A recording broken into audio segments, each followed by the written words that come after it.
The needle went in at 2:47 p.m. on a Tuesday, and by 2:48 I was dead. Flatline. No pulse. No dramatic last words. Just the beep turning into a single endless tone, and my sister's daughter, my niece, the one I'd never been brave enough to fight for, screaming my name from the chair by the window. Mia, she was 16 then, already famous, already on every magazine cover, and she was holding my hand like she could pull me back from wherever I was going. I remember thinking, you shouldn't be here. You have a tour in 3 days. They're going to be so angry at you for missing rehearsal. And then nothing. And then everything. My mother's voice cut through the dark like a shard of glass. Clumsy idiot. Do you know how much this cost? I opened my eyes. The kitchen was blinding. White marble countertops. Sub-zero refrigerator. The chandelier my father had installed to impress his business partners. All of it too bright, too clean, too much after a decade of living in a shoebox studio with peeling wallpaper and a leaky faucet. I blinked. My hand was small. Unscarred. No calluses. No needle marks. My mother was glaring at me, her manicured nails digging into the back of my neck. There was orange juice on the tablecloth. I'd spilled it. That was the crime. I'm talking to you, she snapped. Do you have any idea what that tablecloth costs? I opened my mouth but no sound came out. My brain was still catching up. 17. I was 17 again. My hair was long and uncut because I couldn't afford a trim, and my school uniform was hanging in the closet upstairs, still stained with the ink from my brother's pen because he'd thrown it at me when I wouldn't do his homework. The clock on the microwave read 7:34 a.m. September 12th. The day everything changed. No. The day I'd let everything change. And then I saw her. In the corner. A tiny slip of a girl with bird-bone shoulders and huge brown eyes that looked too old for her face. 6 years old. Dark hair pulled into a crooked ponytail that she'd probably done herself because no one else would bother. Mia. She was sitting at the smaller table. The one they used for extra seating, but really it was where they put her so she wouldn't dirty the main table. And in front of her was a bowl of plain white rice. No eggs. No fruit. No milk. Just rice. I remembered that. I remembered how she'd eaten plain rice for 3 years before I'd finally noticed and asked why. My mother had said she was testing her patience. I'd believed it. I'd believed everything. Are you deaf? My brother's voice, lazy and cruel. He was 16, already 6 feet tall, already using his height to loom over me. Mom asked you a question. I turned to look at him. My brother. The golden child. The one who'd gotten a brand new car on his 16th birthday, while I'd been taking the bus to my 3rd part-time job. The one who'd never lifted a finger in his life and never would. He was smirking at me, phone in hand, already typing something to his friends about his stupid sister. And then I looked at Mia again. She wasn't eating. She was just staring at the rice, her small hands folded in her lap, waiting. Waiting for what permission. I'd watched her do that for a year in my first life. She'd wait until everyone else was done eating. And then she'd eat her cold rice in silence so no one would yell at her. She eats cold rice. I'd thought back then. That's so sad. I wish I could help her. But I hadn't helped her. I'd been too busy surviving. Too busy working. Too busy trying to earn enough money to keep my mother from screaming at me. I died thinking about that. About all the things I should have done and didn't. Mom, I said. My voice came out steady. Unfamiliar. I'd never sounded steady in this house. Mia can't eat that. My mother blinked. What, the rice? There's butter in it. She's allergic to dairy. She stared at me like I'd grown a second head. She's been eating that rice for a year. What are you talking about? She breaks out in hives at night, I said. Every single night.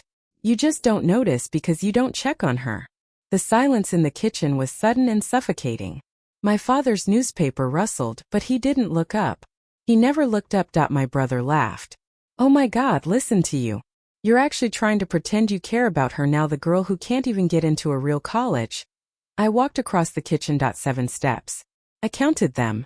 7 steps from the main table to the corner table. 7 steps I'd never taken in my first life because I'd been too scared. I reached down and took Mia's hand. She flinched, a tiny reflexive jerk, but she didn't pull away.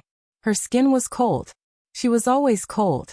No one ever thought to give her a jacket. I'm taking her, I said. Right now? We're leaving. My mother laughed. It was a sharp, ugly sound. You can't even afford bus fare. Don't be ridiculous.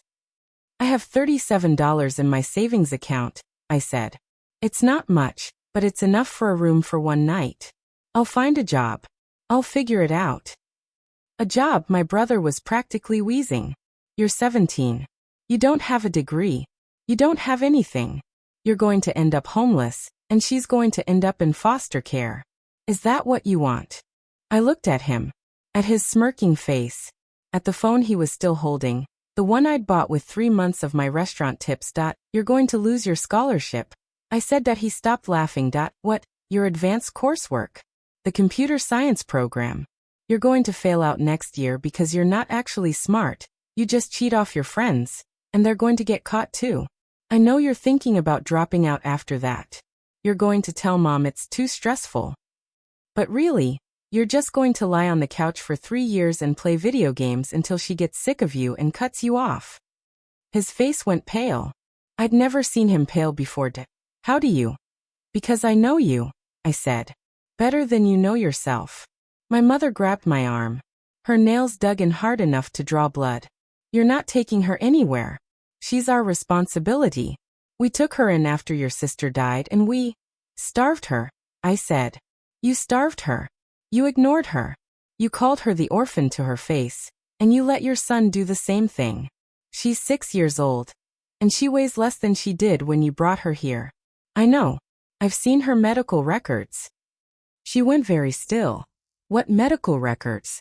The ones you don't know about. The ones I've been keeping. I was lying through my teeth. I didn't have any medical records. But I remembered them. I remembered seeing them 5 years from now when Mia finally got her own insurance and requested her childhood files. You're insane, my mother said. Probably, I agreed. But I'm not wrong. I pulled Mia up from her chair.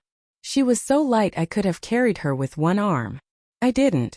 I held her hand instead. Softly. Gently. The way I should have held it 1,000 times before. We're going now, I said. And you're going to let us go, because if you try to stop me, I'm going to tell the police everything. The storage closet. The skipped meals. The way you told her she was lucky to have a roof over her head. I'll tell them all of it. My mother's face twisted. You destroyed this family. You destroyed it, I said. I'm just walking away from the rubble. I walked to the front door, Mia's hand in mine. My brother's voice followed me. She's going to come back. They always come back. She doesn't have anywhere else to go. I opened the door. The air outside was cold and fresh, nothing like the suffocating perfume of my mother's kitchen. Look at me, I said to Mia. She looked up. One day, I said, you're going to be a superstar. You're going to be on every billboard in this city. You're going to make people cry with your voice, and you're going to win so many awards you'll need a separate room for them. And when that happens, your aunt, the one who was too scared to help you, is going to be in the front row. Not them. Me. She blinked at me. Her eyes were huge and wet. That doesn't make sense, she whispered. I know, I said.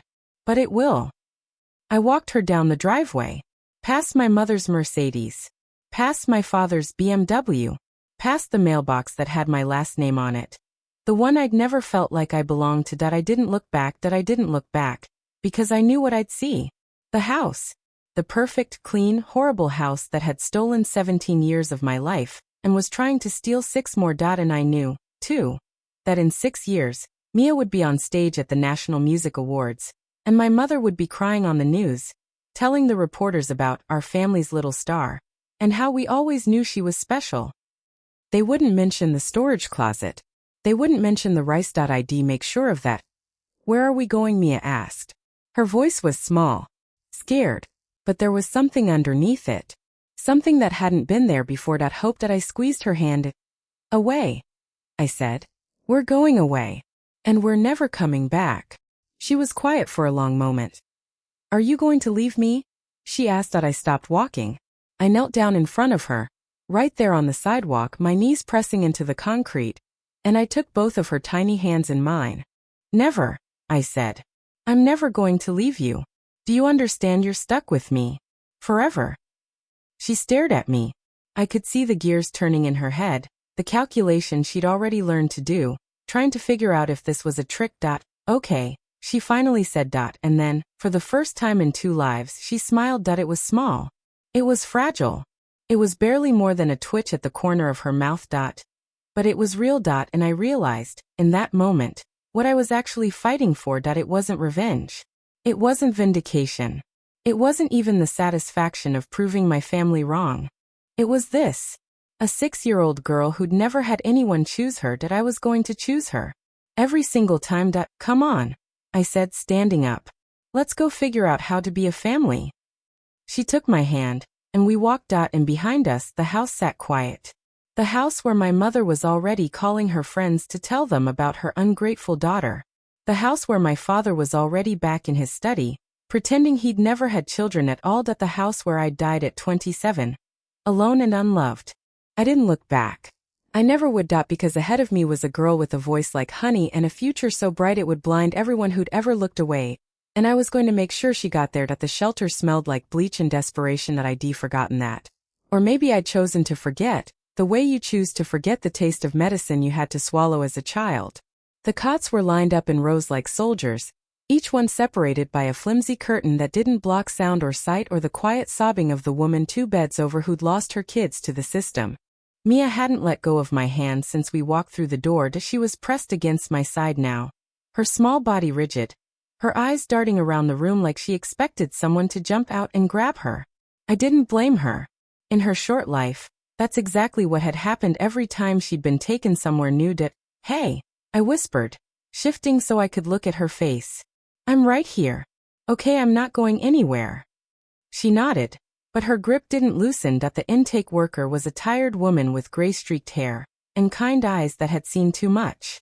She didn't ask many questions. She just handed me a form and pointed to the corner where we'd be sleeping. You're 17, she said, not unkindly. You can stay here for 30 days, but after that, you'll need to find alternative housing. And she's my niece, I said. I'm her legal guardian. I have the paperwork. I didn't. Not yet. But I knew how to get it. I'd watched my mother steamroll through the court system in my first life, waving documents and smiling at judges while Mia sat in the corner, silent and terrified. This time, I'd do it right. I'd do it legal. I'd do it clean. The worker nodded slowly. You'll need to talk to our caseworker tomorrow morning. We have resources for minors in your situation. But I have to warn you, it's not going to be easy, raising a child at your age without a support system.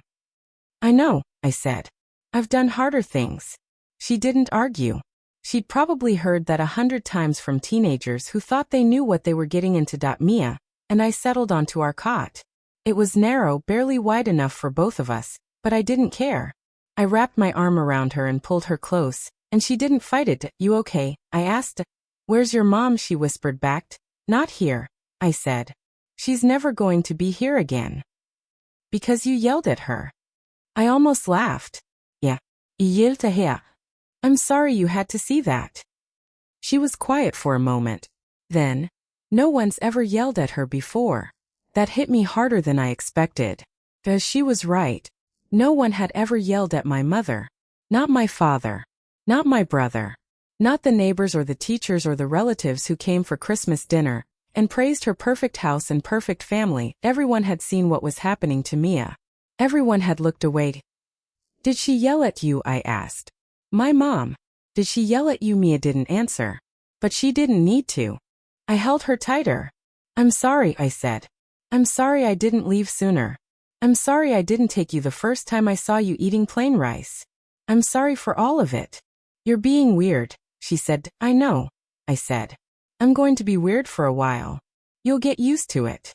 She fell asleep like that, pressed against me, her breathing evening out until she was just a warm weight in my arms. I stayed awake, staring at the ceiling, counting the cracks in the plaster. Tomorrow, I'd find a job. Tomorrow, I'd start the paperwork for guardianship.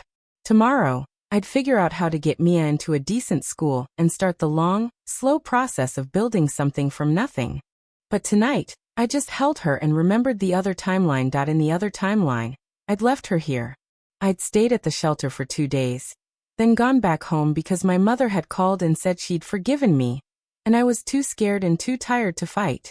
Mia had stayed 3 months in the shelter, then a foster home, then another foster home, and then back to my mother because she'd convinced the court she was the only living relative who could care for her. Mia had been 7 when she went back.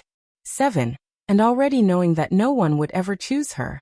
I wouldn't let that happen again. I must have fallen asleep at some point, because I woke to the sound of voices. Angry voices.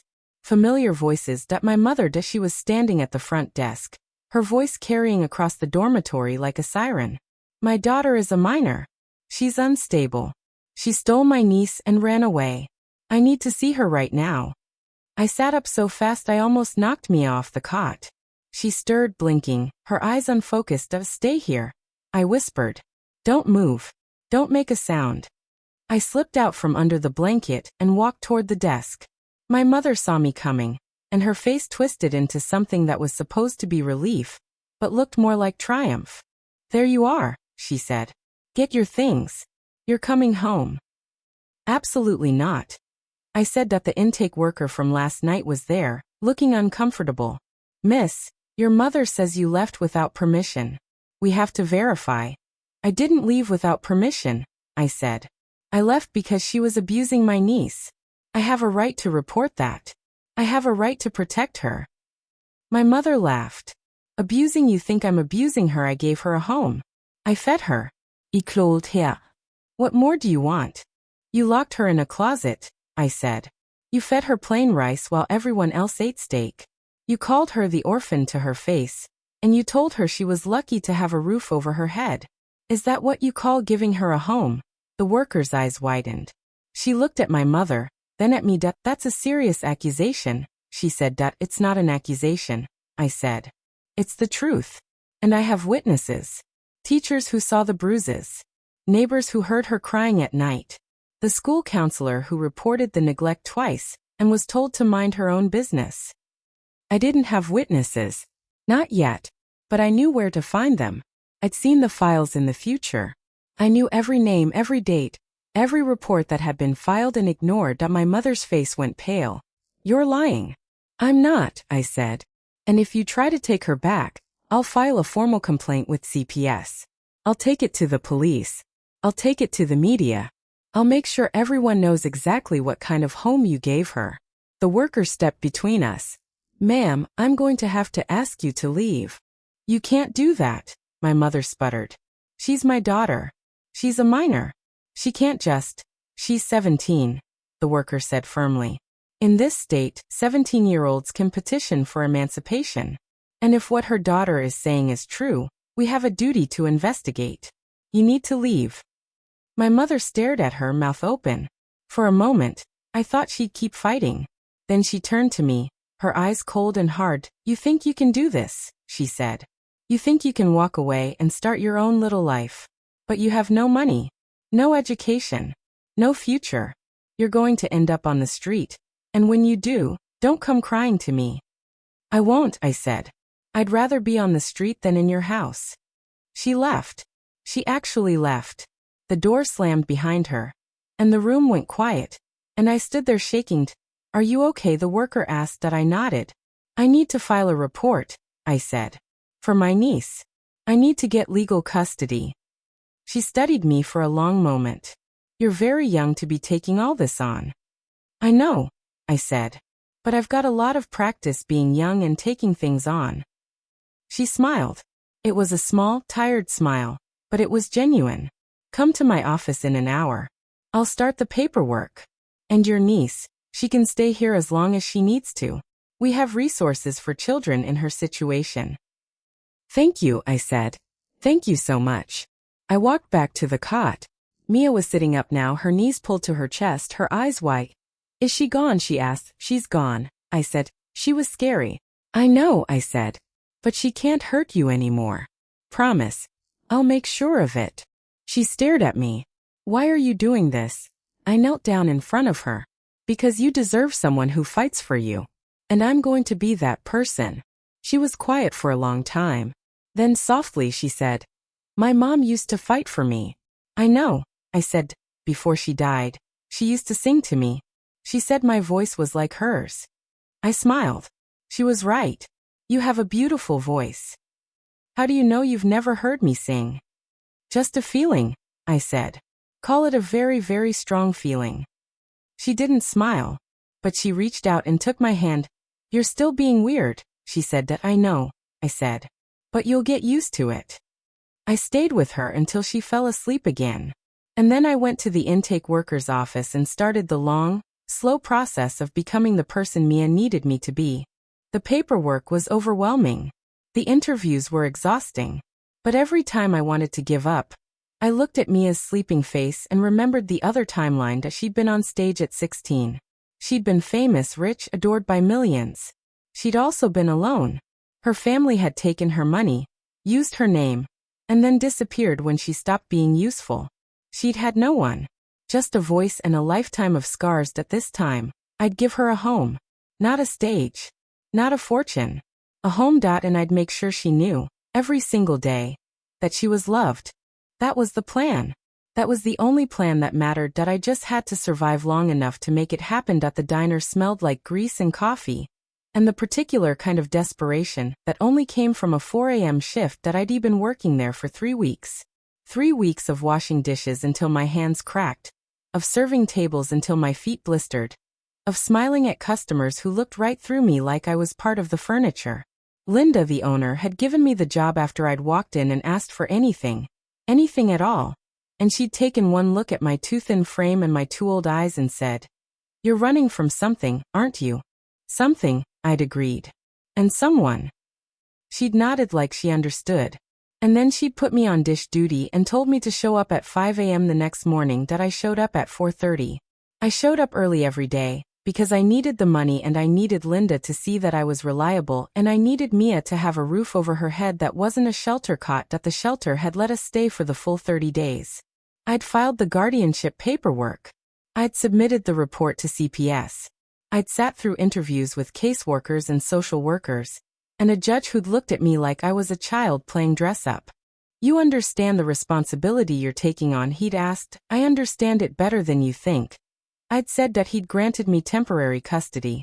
Temporary, because I was 17 and I had no income and no permanent address. But temporary was better than nothing. Temporary was a foot in the door. Now I had the studio above the laundromat.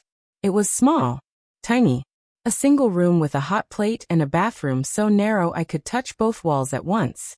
But it had a door that locked and a window that opened and a corner that I'd painted green, just like Mia had wanted. She was at the shelter's day program now, while I worked. It wasn't ideal. I hated leaving her there. But it was safer than leaving her alone in the studio, and it was better than the alternative. The alternative was going back home. Going back home and letting my mother win. I was scrubbing a pan that had seen better decades when the bell above the door chimed. And I heard a voice that made my blood run cold. "What a charming little establishment. My daughter works here, you know. She's a waitress. I wanted to see how she's doing." My mother. I froze. The pan slipped from my hands and clattered into the sink, loud enough to make the cook look up from the grill. I peered through the serving window. My mother was standing at the counter, dressed in a designer coat and heels that were worth more than my monthly rent. Linda was behind the register, her expression carefully neutral. "Can I help you?" Linda asked. "I'm looking for my daughter," my mother said. "I believe she's your dishwasher.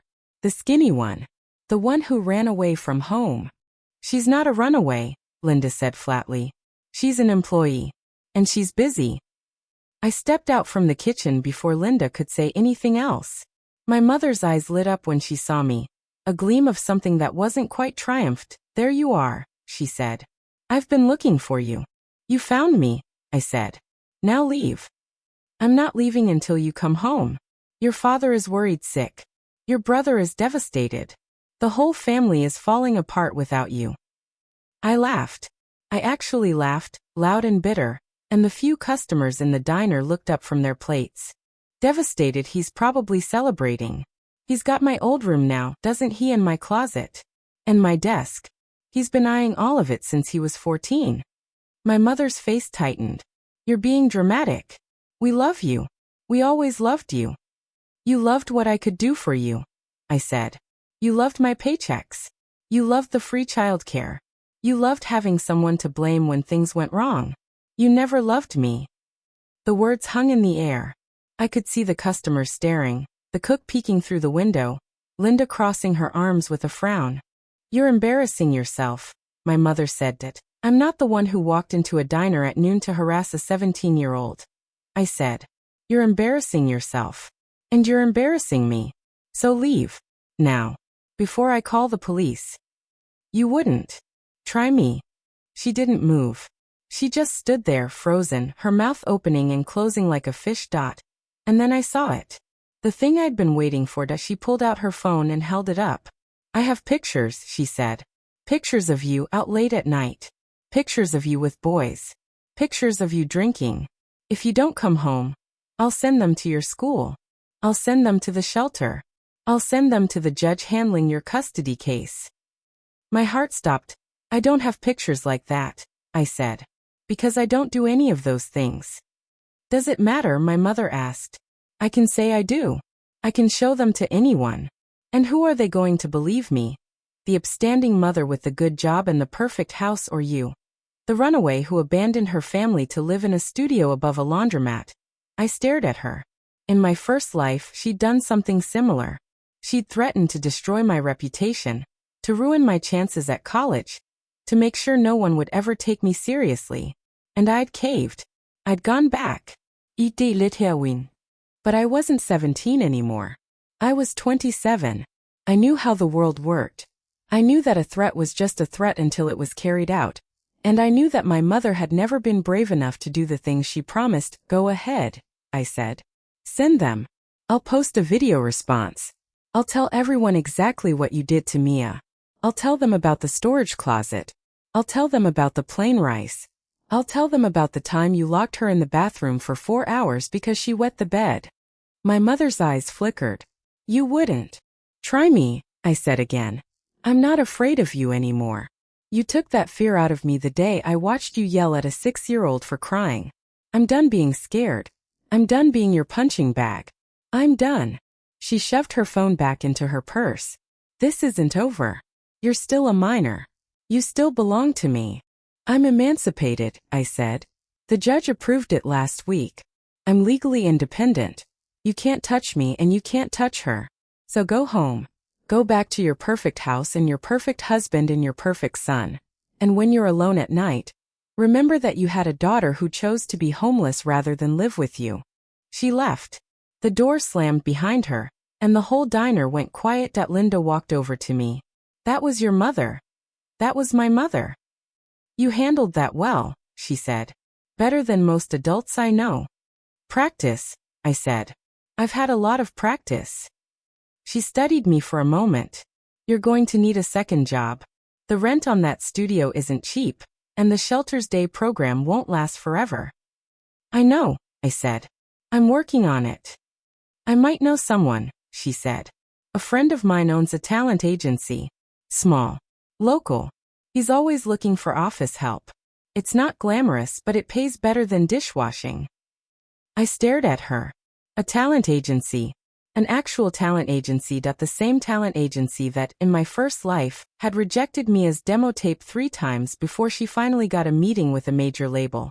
The same talent agency that had almost signed her to a terrible contract. Until her future manager had stepped in and saved her. I knew the owner. I knew his name. I knew the names of every agent and producer and in turn who worked there. I knew which ones were honest, and which ones would try to take advantage of a teenage girl with a dream. Take it, Linda said. I'll talk to him. But you have to be smart about this. The entertainment industry is a shark tank. You're going to need... I know, I said. I know exactly how bad it can be. She frowned. You don't even know what I was going to say. I know, I said. But I still know. She let it drop. But I could see the questions in her eyes.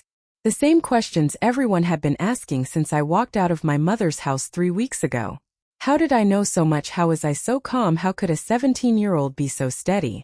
I couldn't answer them. Not honestly.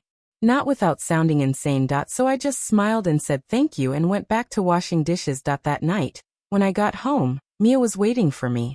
The shelter's day program had dropped her off at the studio's doorstep. and she was sitting on the floor with her knees pulled to her chest, a paper bag next to her. What's that? I asked as she held it up. I made you something. At the day program. They had art supplies. I opened the bag. Inside was a drawing. A picture of two stick figures, one tall and one small, holding hands under a bright yellow sun. Above them, in Mia's wobbly handwriting, my aunt. I felt my eyes sting. This is beautiful, I said. She shrugged. It's just a picture. It's not just a picture, I said. It's the best thing I've ever gotten. She looked at me like I was crazy, but she didn't argue. She just crawled onto the cot and pulled the blanket up to her chin. Are you going to be here when I wake up? She asked. Always, I said. I'm always going to be here. She closed her eyes. And I sat there, holding her drawing, and made a promise I'd keep for the rest of my life, that I was never going to let anyone hurt her again. Not my mother. Not the talent agents. Not the managers who would try to take her voice and sell it to the highest bidder. I was going to protect her, no matter what it cost. And if that meant going up against the entire entertainment industry, then so be it. I'd already died once. I had nothing left to lose. The talent agency was called Rising Star Management, and it was a joke. I'd known that before I walked in. In my first life, I'd heard the stories, how they'd signed a dozen kids with big dreams and crushed them all with contracts that took 80% of their earnings, how they'd made promises they never kept, how they'd called themselves the gateway to the industry, while actually being a revolving door for desperate parents and even more desperate teenagers. But Linda's friend owned it.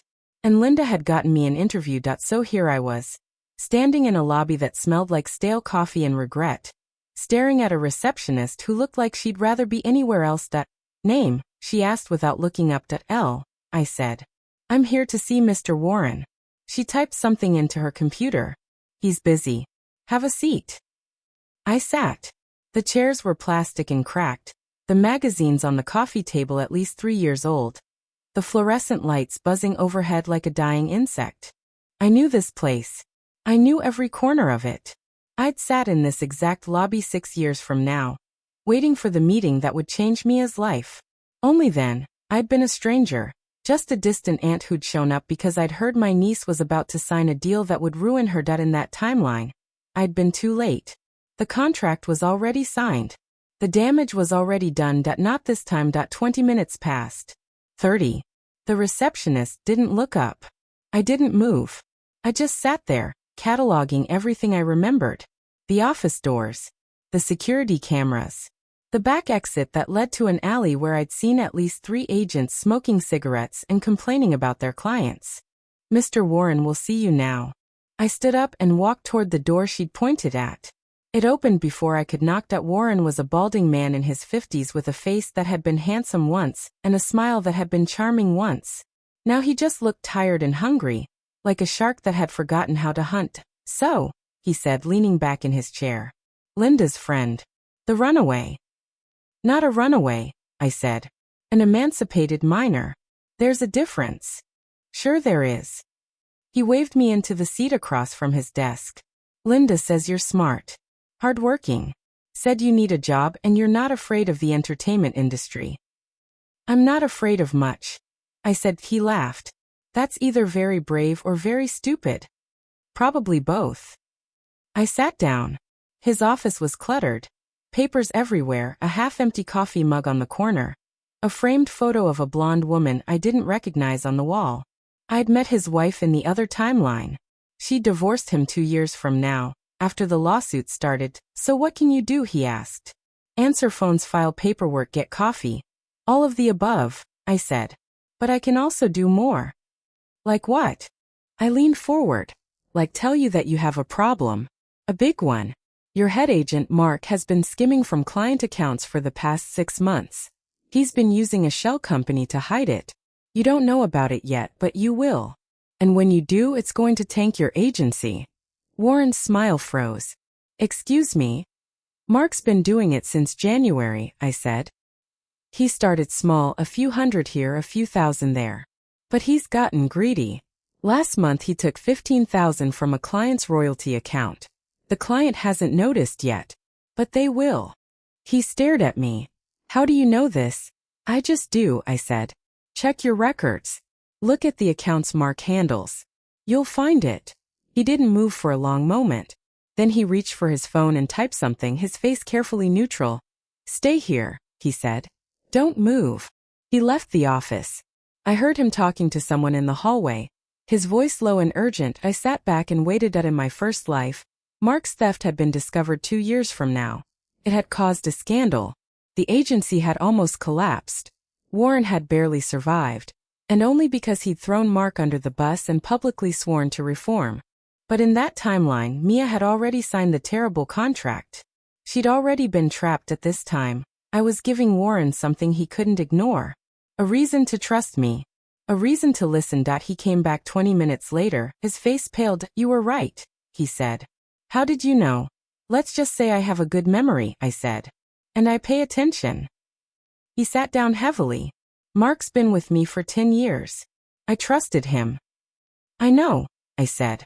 But I can help you rebuild. I know what's coming, the trends, the talent, the contracts you should avoid. I can be your eyes and ears. But I need something in return. What?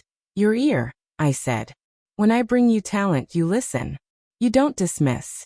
You don't sign them to terrible deals. You give them a fair shot. He studied me. You're 17. I know. You have no experience. I know. You're sitting in my office, accusing my most trusted employee of embezzlement, and offering to be my secret weapon. I know, I said. It sounds crazy, but I can prove it. I can prove everything I'm telling you. He didn't answer. He just sat there, staring at me like I was a puzzle he couldn't solve. Fine, he finally said. You've got a trial period. 3 months. You answer phones, you file paperwork, you show up on time. And if you're as good as you say you are, we'll talk about something more permanent. Deal. I said that. I walked out of that office with a job and a plan. A plan I'd been building since the moment I woke up in my mother's kitchen. The plan was simple. Step 1. Get close to the agency that would eventually try to exploit me. At step 2. Use my knowledge of the future to make myself invaluable. Step 3. Be in the room when the talent scouts started sniffing around. At step 4. Make sure Mia didn't sign anything without me. It wasn't elegant. It wasn't foolproof. But it was a start. And in the meantime, I had a job. A real job. One that paid better than the diner and came with connections I'd need later. Mia was still in the day program when I got home. The program had been extended. The social worker had seen how hard I was working and agreed to let her stay until I got on my feet. It was a temporary fix. But temporary was all I needed right now. She was sitting on the floor of the studio, surrounded by paper and crayons. She'd been drawing a lot lately, pictures of me, pictures of her, pictures of a house with a garden and a dog and a swing set. Someday, I told myself. Someday we'll have all that. Did you get the job? She asked. I got the job, I said. Is it a good job? It's a good job, I said. I'm going to be working with important people. People who can help us. She frowned. Help us with what? Help you, I said. With your singing. With your future. She put down her crayon. You keep talking about my singing. I don't even sing. You will, I said. You will, and when you do, I'm going to make sure everyone hears you. She didn't say anything, but she picked up her crayon and started drawing again, and I saw a smile tugging at the corner of her mouth.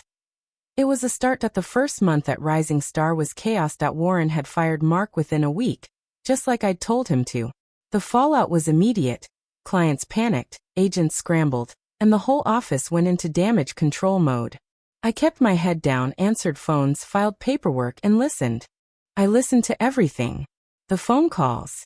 The negotiations. The gossip in the break room. The whispered conversations in the hallway. And I learned that in my first life, I'd known the broad strokes. The major events. The scandals. The breakthroughs. But I hadn't known the details. I hadn't known how the deals were made, how the contracts were written, how the power dynamics shifted behind closed doors. Now I was learning. Every day, I learned something new. Something I could use. And then, 3 weeks into my trial period, I heard the name. Hey, Warren wants you in his office. The receptionist, whose name was Tina, I'd learned, was leaning against my desk. He's got some guy from a production company. They're looking for talent. Talent. I stood up. I'll be right there. The office was the same as always. Papers everywhere, that half-empty coffee mug, the photo of Warren's soon-to-be ex-wife on the wall. But there was someone new sitting across from Warren's desk. A man in his 40s, well-dressed, with the kind of smile that didn't quite reach his eyes. Warren said. This is David Kowalski. He's a producer for Horizon Music. David, this is Elle.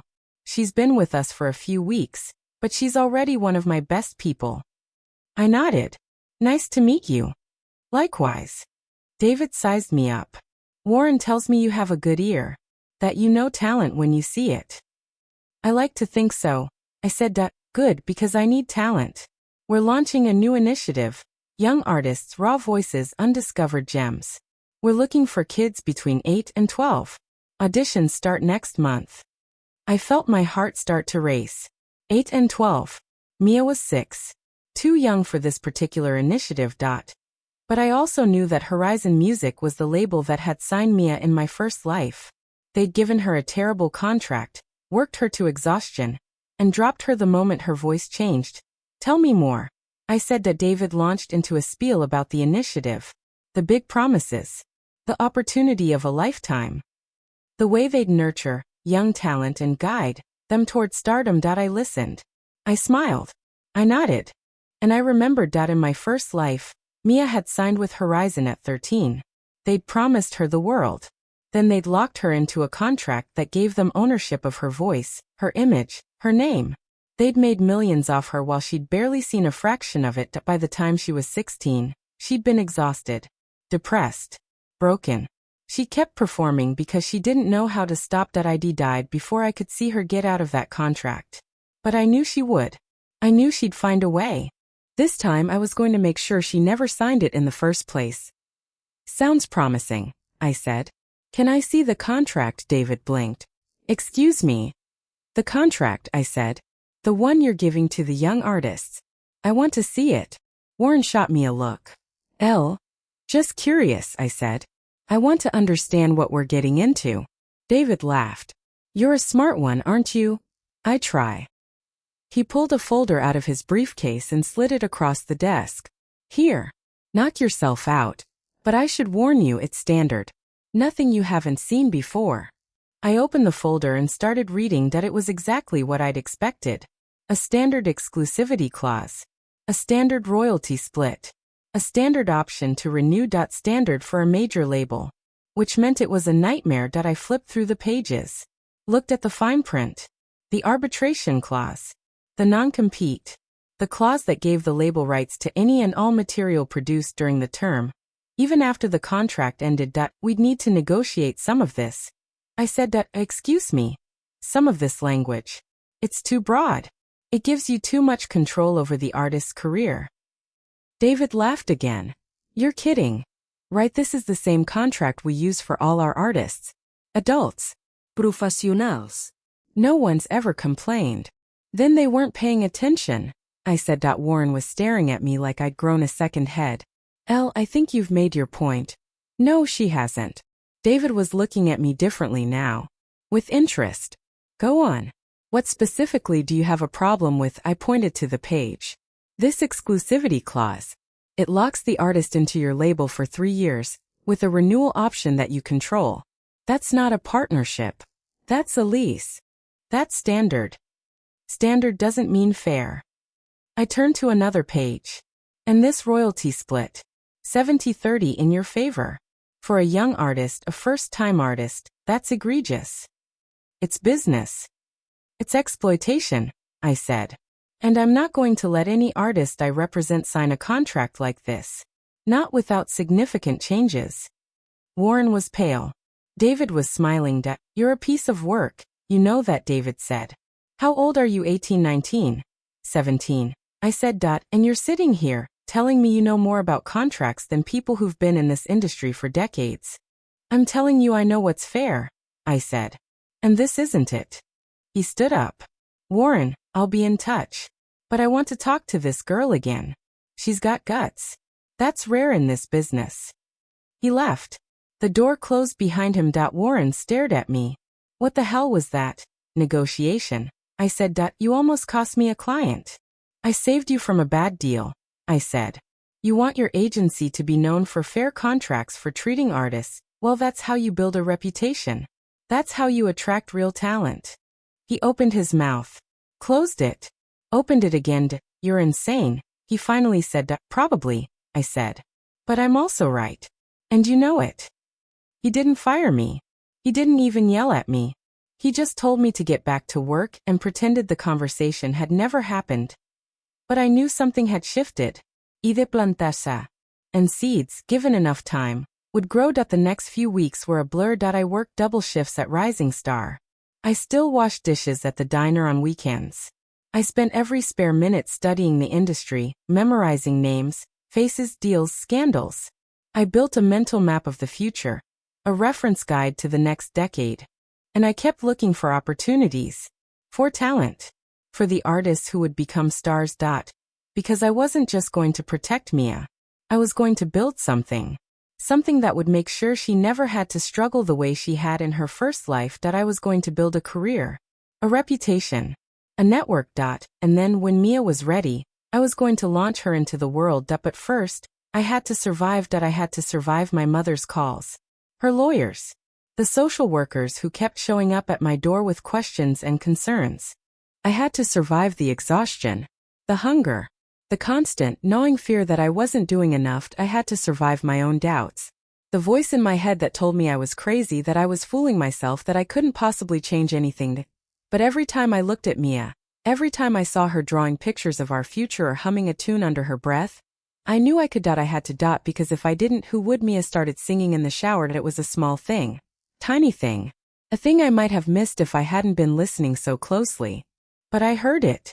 One morning, I heard her voice drifting through the thin walls of the studio, a soft, hesitant melody that was barely more than a whisper. I froze. I'd been making breakfast, scrambling eggs on the hot plate, but I stopped. I just stood there, spatula in hand, listening. She was singing a song I'd taught her. A song I remembered from the future. One of the first ones she'd ever recorded. It was about a bird learning to fly, about a child learning to be free. Her voice was raw, untrained, thin in places. But it was there. The spark. The something that would one day make millions of people cry. I finished making breakfast.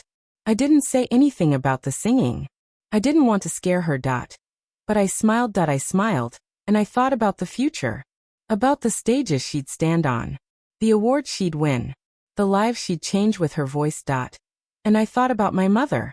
About the house with the perfect kitchen. About the family that had never believed in either of us. I was going to win. Not because I was smarter or stronger or better. Because I had something they didn't. I had a reason to fight. And I had Mia. That was enough. That would always be enough. I turned 17 and a half in a laundromat, folding someone else's sheets while Mia slept on a pile of clean towels in the corner. The studio above us was quiet. The machines below hummed their endless cycle.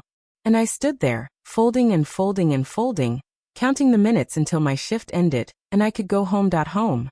The word still felt strange. Like a coat that didn't quite fit. But it was getting easier.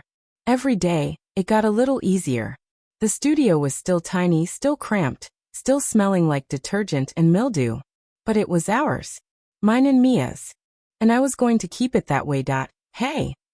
Linda's voice came from the doorway. She was holding a paper bag, grease stains blooming through the bottom. You look like you haven't eaten in 3 days. I ate yesterday. I said. That's not a flex. She shoved the bag into my hands. Eat. You're no good to anyone if you collapse. I opened the bag. A burger. Fries. The kind of food I'd dreamed about in the shelter but never allowed myself to buy. I can't pay for this. I said. Did I ask you to? She crossed her arms. Consider it a bonus. You've been working double shifts for 6 weeks. You deserve a break. I took a bite. It was the best thing I'd eaten in months. Thanks, I said, my mouth half full. Don't thank me yet. Linda's voice was carefully casual. I've got some news. That talent agency, Rising Star. My friend Warren called. He's got something he wants to discuss with you. In person. Tomorrow morning. I stopped chewing. What kind of something? He wouldn't say. Just that it's important and he wants you there. My mind started racing. Warren. David from Horizon Music. The contracts. The auditions. The future I'd been trying to build. What time, I asked? 9 sharp. Linda studied me. You want to tell me what's going on? You've been acting strange since you walked into that place. Like you know something nobody else does. I don't know what you're talking about, I said. Duh, bullshit. She said it without heat. I've been in this business for 30 years. I can spot a secret a mile away. You've got one. A big one. And it's eating you alive. I didn't answer. I couldn't, because she was right. I had a secret. A secret so big it would sound insane if I ever said it out loud. But I couldn't tell her. I couldn't tell anyone. I'm fine, I said. I'm just tired. She didn't believe me. I could see it in her eyes. But she let it drop. Fine, she said.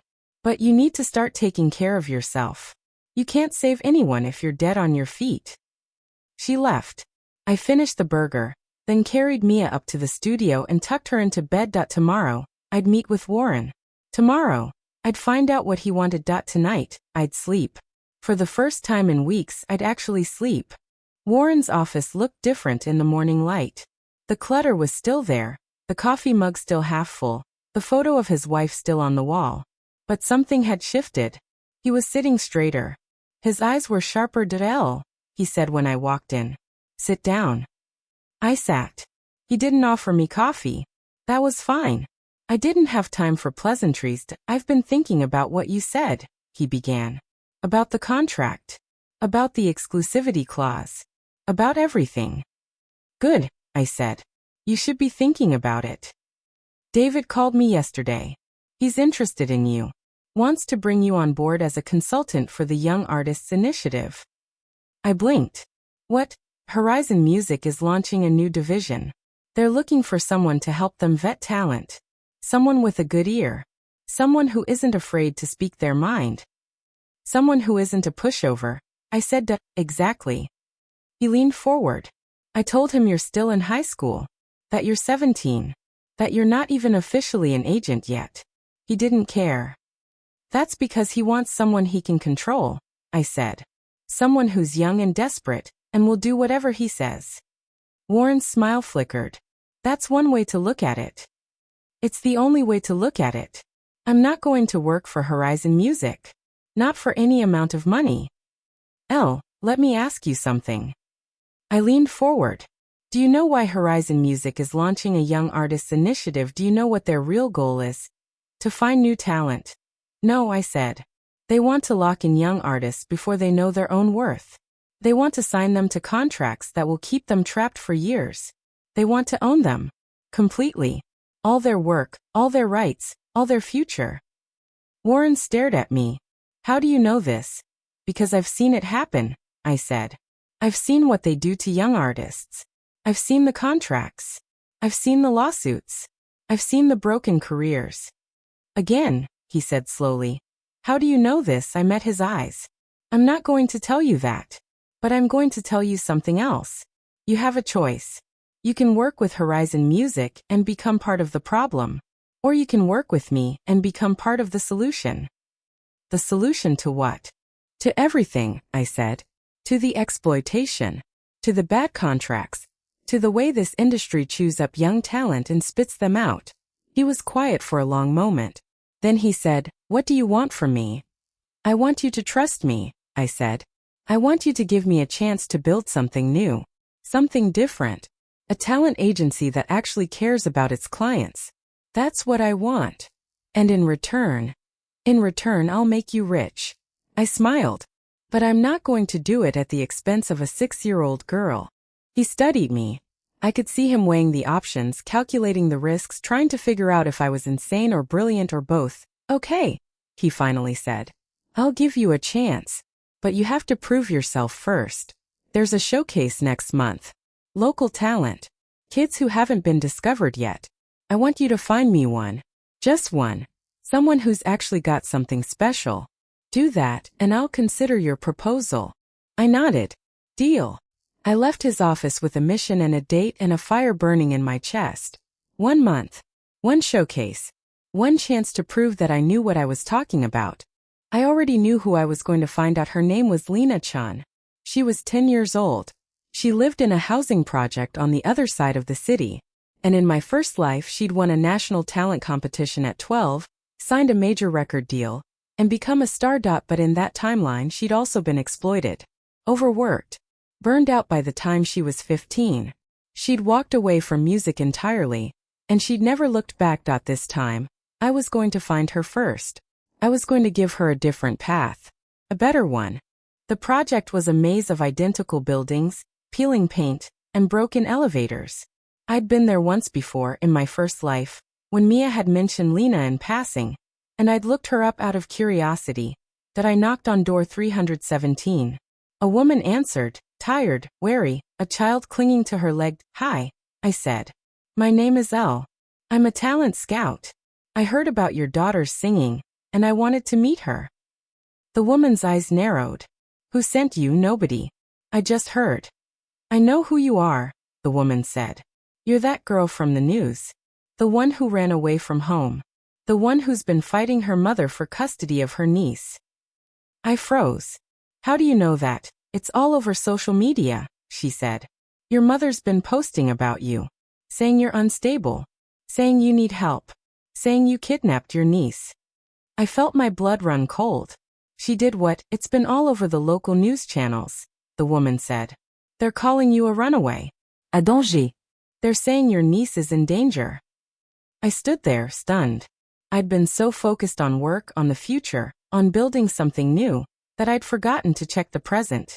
I'd forgotten about my mother. I'd forgotten what she was capable of. She's lying, I said. Everything she's saying is a lie. The woman studied me. I know. You do. I used to live in a house like yours, she said. People who post about their family's drama on social media are usually the ones causing it. I believe you. I felt the air leave my lungs. Thank you. Don't thank me yet. She stepped aside. Comein. Lena's been practicing for a showcase next month. Maybe you can tell us if she's ready. I walked inside. The apartment was small, cluttered, but warm. Pictures on the walls. Toys on the floor. The smell of something cooking in the kitchen. Lena appeared from behind her mother's leg. She was small for her age, with dark hair and dark eyes and a shy smile. Hi, she said. Hi, I said. I heard you sing. Can I hear you? She looked at her mother. Her mother nodded. Lena opened her mouth and sang. It was a simple song. A lullaby. Something her grandmother had taught her. But her voice was anything but simple. It was pure, clear. The kind of voice that made you stop and listen. Even if you'd heard 1,000 voices before. I felt tears sting my eyes. Not because of the song. Because of the future. In my first life, Lena had been exploited. Overworked. Destroyed. Not this time. Not if I could help it. Beautiful. I said when she finished. Absolutely beautiful. Lena smiled. Her mother smiled. And I felt something shift inside me. I wasn't just fighting for Mia anymore. I was fighting for Lena. And all the other kids like her. The kids who had talent and dreams and no one to protect them. I was going to protect them all. You're in. I told Lena. I'm going to get you into the showcase. And then, together, we're going to make sure the right people see you. The showcase was held in a small theater downtown. I'd been there before in my first life, watching Mia perform for a crowd of industry executives who barely looked up from their phones. This time I was backstage. With Lena. You nervous? I asked. A little, she admitted. Don't be. You're going to be amazing. Just sing like you did for me. She nodded. Her mother gave her a hug. And I watched them both, feeling a pang of something I didn't want to name. Lena had her mother. Mia didn't. But Mia had me. That was enough. The showcase started. I watched the kids perform. Some were good. Some were great. Some were clearly pushed by parents who wanted their own dreams fulfilled. And then Lena walked on stage. She sang the lullaby. The same one she'd sung for me. But this time, she sang it like she meant it. Like she was pouring her whole heart into every note. The room went silent. The executives looked up from their phones. The audience held their breath. When she finished, there was a moment of perfect silence. Then the applause. Loud. Long, real. I felt my chest swell. I'd done it. I'd found her. I'd given her a chance. Warren found me after the show. That's the one, he said. That's the kid I want. How did you find her? I told you, I said. I pay attention. He shook his head. You're something else, you know that. What do you want for this a finder's fee bonus? I want you to be her agent, I said. But I want to be in the room when you negotiate her contract. I want to make sure she gets a fair deal. He considered it. Done. Lena's mother came over, beaming. They want to sign her. The production company. They want to sign her. I know, I said. But we're going to be careful. We're going to make sure it's a good deal. The right deal. She hugged me. I hugged her back, feeling something I hadn't felt in a long time. That hoped that the next few weeks were a whirlwind. Contracts.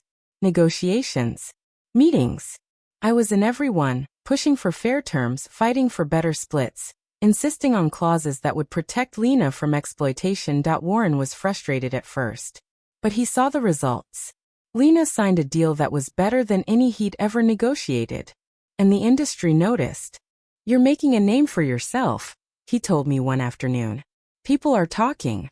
They're wondering who this mysterious teenager is who keeps showing up at meetings and demanding changes. Let them talk, I said. I don't care what they think. You should, he said. Because they're talking about you. And not all of it is nice. I knew what he meant.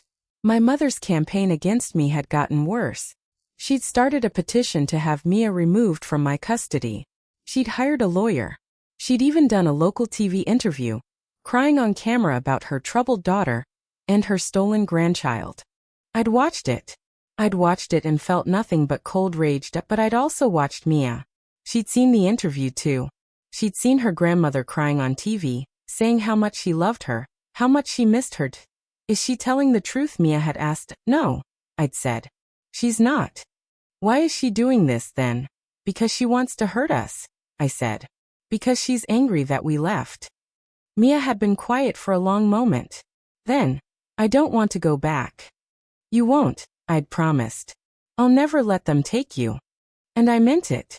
I meant it more than I'd ever meant anything in my life. That the day of the hearing arrived. I'd been dreading it for weeks. My mother's lawyer had subpoenaed me, and Warren had recommended I hire my own attorney, but I couldn't afford one. So I went alone. I walked into the courtroom, and I saw her, my mother, sitting in the front row, wearing her best suit, her face a mask of perfect grief. And next to her, my brother. He was smirking. He was always smirking. I took a deep breath. I sat down at the table. I faced the judge. Miss Kim, the judge said. You're seeking to retain custody of your niece. Is that correct? Yes, Your Honor, I said. And you're aware that your mother is seeking custody? I'm aware, I said. But she's not fit to raise a child. She was abusive to Mia. She's been abusive to me. I have documentation. I have witnesses. I can prove everything. My mother's lawyer stood up. Your Honor, my client is a respected member of the community. She has no criminal record. She's provided a stable home for her children. The allegations against her are false, made by a troubled teenager who's clearly unstable. Unstable, I said. I work 2 jobs. I pay rent. I've been taking care of Mia for months. I'm not unstable. I'm just done being pushed around. The judge looked at me. You're 17, Miss Kim. That's a lot of responsibility. I know, I said. But I'm up to it. I've been up to it. And I'll keep being up to it as long as I have to. My mother stood up. Your Honor, she's my daughter. I love her. I want to help her. She just needs to come home. You wanted me to come home so I could keep working for you, I said. So I could keep paying for your house. So I could keep being your punching bag. You never loved me. You never loved Mia. You just wanted someone to control. The courtroom went silent. I could feel everyone staring. Your Honor, my mother's lawyer said. These are serious accusations. My client. They're true, I said. Every single one of them. I have evidence. I have witnesses. I'll bring them all in. I'll make sure everyone knows exactly what kind of woman my mother really is. The judge studied me. I could see her weighing the options, the evidence, the testimony. I'm going to make a ruling, she said. Pending further investigation, I'm leaving custody with Miss Kim. The child will remain in her care. But I'm ordering a full review of the case. I almost collapsed with relief. But I kept my composure. My mother was furious. I could see it in her face. But there was nothing she could do. I walked out of that courtroom with Mia's hand in mine. I told you, I said. I told you I'd never let them take you. She looked up at me. I know, she said. I believed you. And for the first time I really believe she did. The day Mia turned 7, I bought her a cupcake with a single candle and watched her blow it out with a seriousness that made my chest ache. Make a wish, I said. She closed her eyes. Her lips moved just barely, and then she opened them again and smiled. What did you wish for? I asked. I can't tell you, she said. It won't come true if I tell you. I laughed. It was a real laugh, the kind I hadn't made in years. Who told you that? Everyone, she said. Everyone knows that. I didn't push. But I watched her eat her cupcake, and I wondered what a 7-year-old who'd been through what she'd been through could possibly wish for. Family. A home, a future where no one locked her in closets or fed her plain rice. I hoped she'd gotten what she wanted. Whatever it was. The studio was still small. Still cramped. Still above the laundromat with its endless hum of machines. But we'd painted the walls. We'd hung her drawings. We'd made it ours. And I'd gotten a raise at Rising Star. Warren had finally promoted me to junior agent, which meant I could take on clients of my own. Small ones at first. Local talent. Kids who needed a chance. But it was a start. I have a surprise for you, I told Mia after she finished her cupcake. A real one. She looked up, her eyes wary. Surprises in her life had rarely been good ones. It's not a trick, I said quickly. I promise. It's a good surprise. Okay, she said slowly. I led her to the window. The studio had a small fire escape, and I'd spent the morning cleaning it off. I opened the window and gestured for her to come outside. She hesitated. Then she climbed through, and I followed. Look, I said, pointing across the city.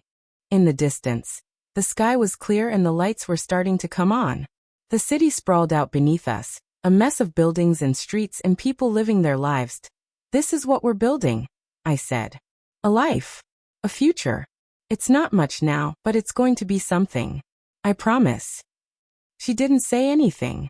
She just leaned against me, her small body warm against my side. And I felt, for the first time in forever, that everything was going to be okay. The years that followed were a blur. Mia grew. She started school, made friends, learned to trust. She still didn't sing much.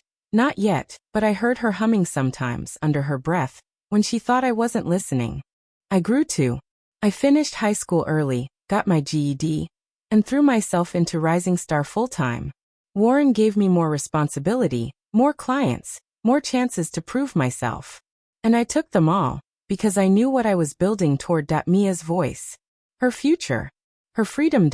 And when she was 11, I finally started talking to her about music. You have a gift, I told her one night. A real one. And I want to help you share it with the world. She looked at me like I was crazy. I don't have a gift. I'm just a kid. You're not just a kid, I said. You're Mia. And you're going to be a star. She didn't believe me. I could see it in her eyes. But she didn't argue, either. And when I asked her to sing for me, just once, she did. Her voice had changed since I'd first heard it in the shower all those years ago. It was stronger now. More confident. She still had that raw, untrained quality. The thing that made you stop and listen. But there was something else. A depth. An emotion. A power that came from somewhere deep inside her. Wow, I said when she finished. Just wow. Was it okay? She asked. Okay, I laughed. It was incredible. You were incredible. She smiled. A real smile, not the guarded one she used with strangers. Can we do it again? She asked. Anytime, I said. Anytime you want.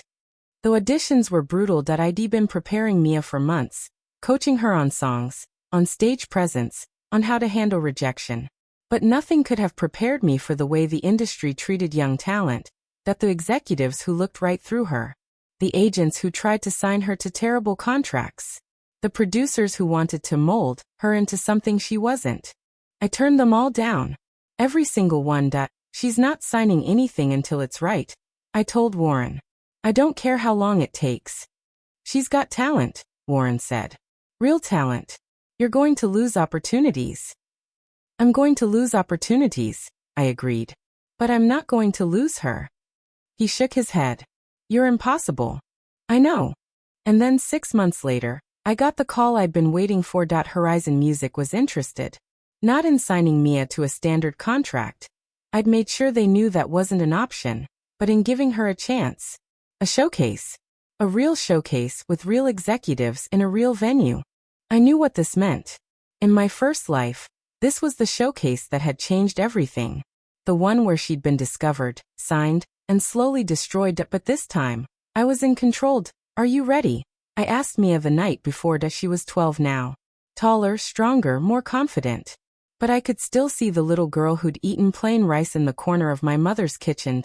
I think so, she said. Good, I said. Because you're going to be amazing. And I'm going to be right there in the front row. She smiled. I know. The showcase was held in a theater I'd seen 100 times in my first life. The same stage. The same lights. The same executives sitting in the dark, waiting to be impressed. I sat in the front row, just like I'd promised. Mia walked out. She was wearing a simple dress, her hair pulled back, her face calm and focused. And then she opened her mouth and sang that it was a song she'd written herself. A song about flying. About leaving the ground behind. About finding your way home. Her voice filled the theater. It was pure and clear and so full of emotion that I felt tears streaming down my face. When she finished, there was a moment of perfect silence. Then the applause. Loud. Long real. I stood up and clapped until my hands hurt. Mia looked at me. And she smiled. The aftermath was everything I'd hoped for. Contracts came flooding in. Offers. Deals. Promises of fame and fortune. And everything in between. I turned down most of them. The ones that were too restrictive. The ones that gave up too much control. The ones that would trap her in a system designed to chew her up and spit her out. But there was one offer that was different. A small label, run by a woman who'd built her career on treating artists fairly. No exclusive clauses. No ownership of Mia's voice. Just a partnership. I negotiated the deal myself. Every clause. Every line. Every single word. And when it was done, I handed it to Mia. Read it, I said. Tell me if there's anything you don't like. She read it carefully. Slowly. And then she looked up at me. This is perfect, she said. Good, I said. Then let's sign it. She was 14 when her first single dropped. It went viral within hours. Millions of streams. Thousands of comments. The kind of success that most artists only dreamed of. She was 15 when she got her first award. 16 when she headlined her first tour. 17 when she became a household name. And through it all, I was there. In the front row. Watching her shine. But I knew it wasn't over. Not really. My mother had been waiting. For years, she'd been lurking in the background, watching Mia's rise with hungry eyes. And now that Mia was famous, she was ready to strike. I knew the moment she made her move. It was a Wednesday. Mia was in the studio, working on her second album. I was in my office, going through paperwork, when my phone rang. It was a number I didn't recognize. Hello, I said. My mother's voice. I'd recognize it anywhere. I'm sure you're surprised to hear from me. What do you want? I asked. I want to talk, she said. About Mia. Don't, I said. Don't even think about it. I think it's time we had a conversation, she said. A real one. I've been watching her career. She's doing well. Very well. I felt my blood run cold. Stay away from her. I'm her grandmother, my mother said. I have rights. And I think it's time the world knew the truth. The truth about you, she said. About the way you stole her from me. About the way you lied to everyone. About the way you've been using her. I laughed.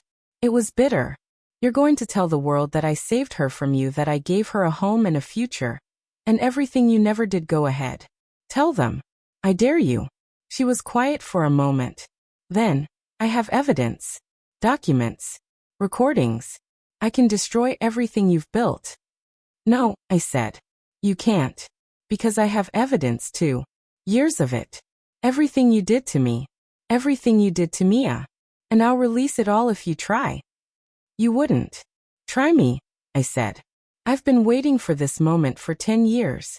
I'm ready. Are you? She hung up. I sat there for a long moment, staring at the phone. Then I stood up, walked to the studio, and knocked on the door. Mia opened it. What's wrong? Nothing, I said. Everything's fine. She looked at me. She was 17 now, a woman, but I could still see the little girl who trusted me with her life. You're lying, she said. I'm not, I said. But I need to tell you something. Something I should have told you years ago. Okay, she said. I'm listening. I sat her down, and I told her everything.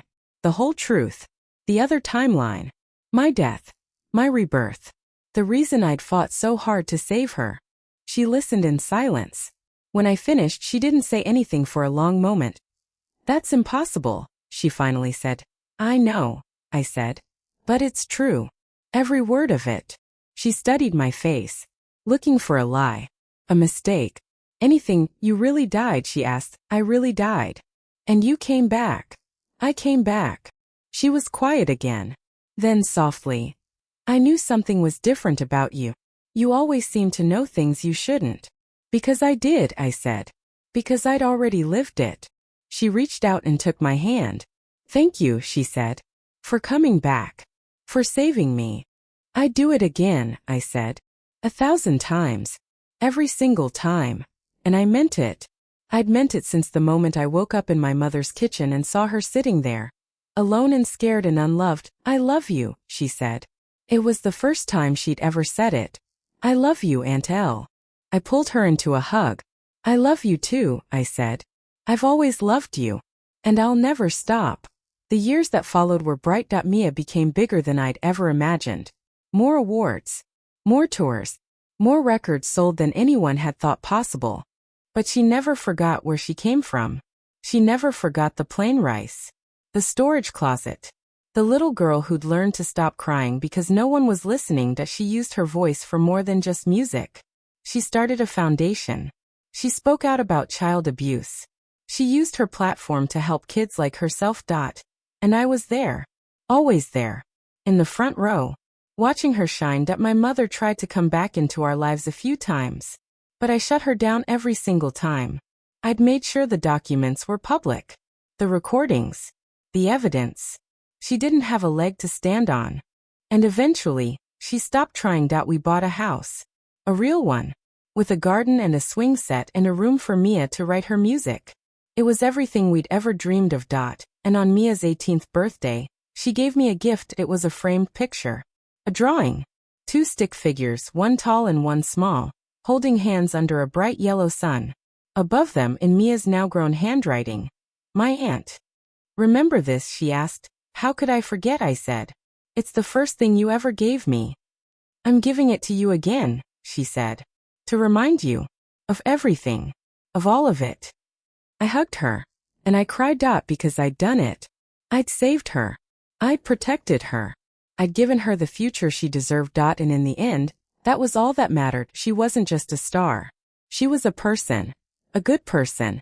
A person who'd overcome more than anyone should have to. And I was lucky enough to be her aunt. Her friend. Her family. I looked at her standing there. A young woman with the world at her feet. And I felt a peace I'd never known. We did it. I said. We really did it. She smiled. We did. And I knew in that moment that I'd do it all again. The struggle. The pain. The sleepless nights. Because it had led me here. To her. To this. To a love that wouldn't quit. A bond that couldn't break. To a future that was finally ours.